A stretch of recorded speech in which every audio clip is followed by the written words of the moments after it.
Hello friends. इस video में हम बात करने वाले हैं benefits of silicone gel as a breast implant कि ब्रेस्ट इम्प्लांट के लिए सिलिकॉन जेल इम्प्लांट्स क्यों बेहतर माने जाते हैं, उनके क्या एडवांटेजेस हैं। ब्रेस्ट ऑगमेंटेशन जो है number one cosmetic surgery procedure है जो कि वर्ल्ड वाइड परफॉर्म किया जाता है। और ब्रेस्ट ऑगमेंटेशन के लिए जब भी पेशेंट्स फीमेल पेशेंट जाना चाहते हैं तो उनके जो इसमें की इंपॉर्टेंट डिसीजन जो होता है, डिसाइसिव फैक्टर जो होता है वो होता है चॉइस ऑफ इम्प्लांट कि इसमें इम्प्लांट कैसा होना चाहिए, उसका मटेरियल कैसा होना चाहिए। तो इस वीडियो में हम यही बताने वाले हैं कि सिलिकॉन जेल जो इम्प्लांट है वो ब्रेस्ट इम्प्लांट्स के लिए उनकी क्या एडवांटेजेस हैं।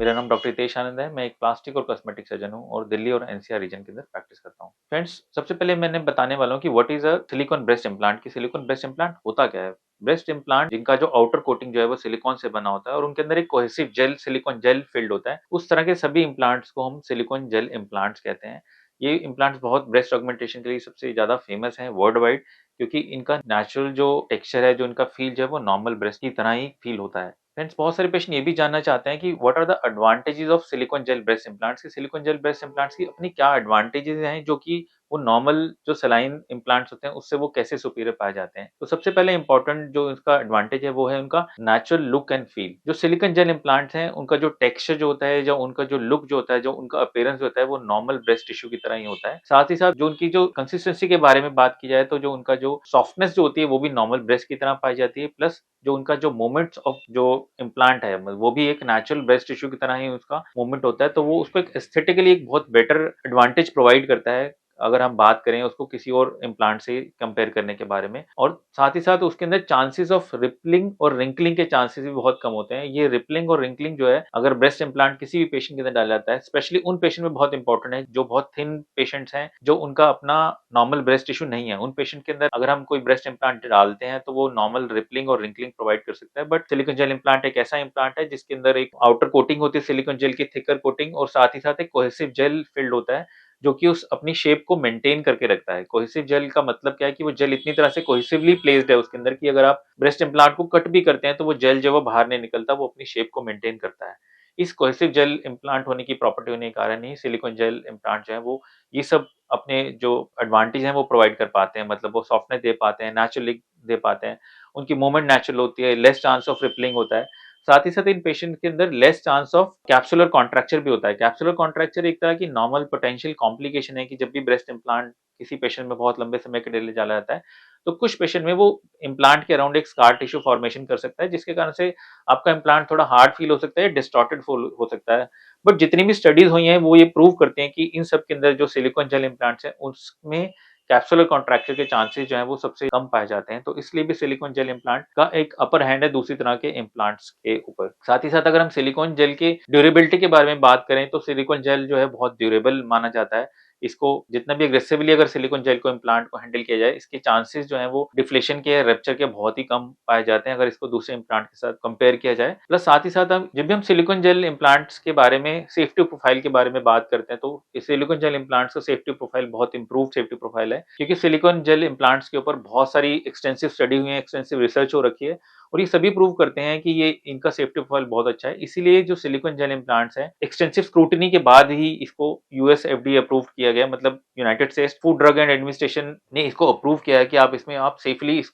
इम्प्लांट को आप ब्रेस्ट ऑगमेंटेशन के लिए यूज कर सकते हैं। फ्रेंड्स, मैं बताने वाला हूँ कि what are the two types of silicone gel implants के सिलिकॉन जेल इम्प्लांट्स के टाइप क्या होते हैं। सिलिकॉन जेल इम्प्लांट्स दो तरह की फॉर्म में पाया जाता है, एक होता है राउंड इम्प्लांट और दूसरा होता है एनाटॉमिकल शेप्ड इम्प्लांट। तो जो राउंड इम्प्लांट होता है वो सिलिकॉन जेल का जो इम्प्लांट है वो वर्ल्ड वाइड सबसे मोस्ट कॉमनली यूज्ड इम्प्लांट है, जिसमें जो आपकी ब्रेस्ट को एक प्रोमिनेंट शेप दे सकता है, उसको राउंड शेप देता है, उसके अपर पोल में फुलनेस देता है और आपकी ब्रेस्ट को एक बेटर क्लीवेज प्रोवाइड कर सकता है। जो दूसरा इम्प्लांट है, जो जो शेप है एनाटॉमिकल इम्प्लांट, वो बेसिकली एक टीयर ड्रॉप शेप का होता है। वो उन पेशेंट के अंदर यूज किया जाता है जो कि अपनी ब्रेस्ट के लिए एक नेचुरल लुक चाहते हैं, वो उसको ऑगमेंटेड लुक नहीं चाहते, एक नॉर्मल लुक चाह रहे हैं। प्लस ये इम्प्लांट उन पेशेंट के लिए भी बहुत अच्छा होता है जिनकी ब्रेस्ट के अंदर ब्रेस्ट टिश्यू बहुत थिन है या वो पेशेंट बहुत थिन बिल्ट है, तो उन पेशेंट के अंदर हम एनाटॉमिकल इम्प्लांट्स का यूज करते हैं। तो ये बेसिकली दो टाइप के सिलिकॉन जेल इम्प्लांट्स होते हैं, राउंड इम्प्लांट और एनाटॉमिकल या टीयर ड्रॉप इम्प्लांट। हमें बताने वाले what are the potential risk और complications after the silicone gel implants. Silicone gel implants में यूजुअली बहुत सेफ है, इसका सेफ्टी प्रोफाइल बहुत अच्छा है,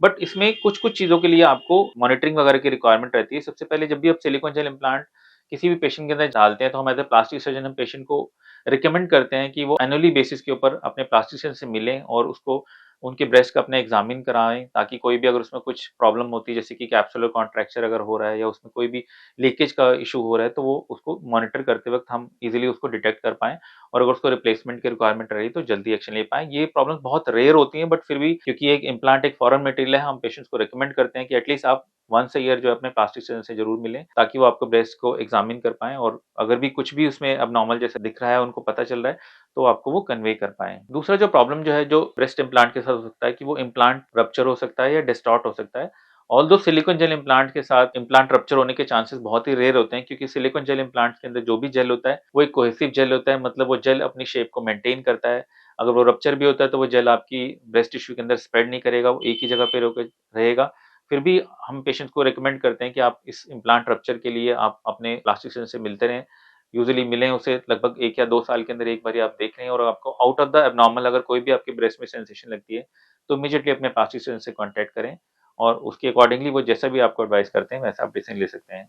एक और यूजुअल जो रेयर कॉम्प्लिकेशन जो आजकल देखी जा रही है कुछ सालों से, वो है breast implant associated anaplastic large cell lymphoma. ये जो एक है रेयर वैरायटी ऑफ लिम्फोमा है, जो कि आपका ब्रेस्ट इम्प्लांट से एसोसिएटेड है, जिसके अंदर आपका एक उसके अंदर एक हार्ड शेल बन सकती है और उसमें इम्प्लांट को चेंज करने का रिक्वायरमेंट आ सकता है। ये प्रॉब्लम बहुत रेयर होती है फिर भी, लेकिन इसके लिए भी अगर हम आपको एडवाइस करते हैं कि अपने क्वालिफाइड जो भी आपके प्लास्टिक सर्जन है उससे आप उनके टच में रहिए, और आपको कभी भी आउट ऑफ द नॉर्मल कोई भी सेंसेशन लगती है तो आप इमीडिएटली उनसे कांटेक्ट कीजिए, और अगर उनको सस्पिशन होता है इस प्रॉब्लम का तो इमीडिएटली आप आपके इम्प्लांट को चेंज किया जा सकता है। साथ ही साथ एक और प्रॉब्लम जो नॉर्मली सिलिकॉन जेल इम्प्लांट्स में रहती है कि इनका अपफ्रंट जो कॉस्ट जो है वो थोड़ा सा हायर होता है, बट क्योंकि सिलिकॉन जेल में अपने सारे इतने सारे एडवांटेजेस हैं कि वो नेचुरल लुक प्रोवाइड करते हैं, नेचुरल फील प्रोवाइड करते हैं, नेचुरल मूवमेंट देते हैं ब्रेस्ट को, तो ये जो जो भी जो कास्ट का जो हायर होना जो है वो नॉर्मली बाकी सारे डिसएडवांटेज को ओवर पावर करता है, और पेशेंट यूजुअली जो है सिलिकॉन ब्रेस्ट जेल ही इम्प्लांट को प्रेफर करते हैं अपने ब्रेस्ट ऑगमेंटेशन के लिए।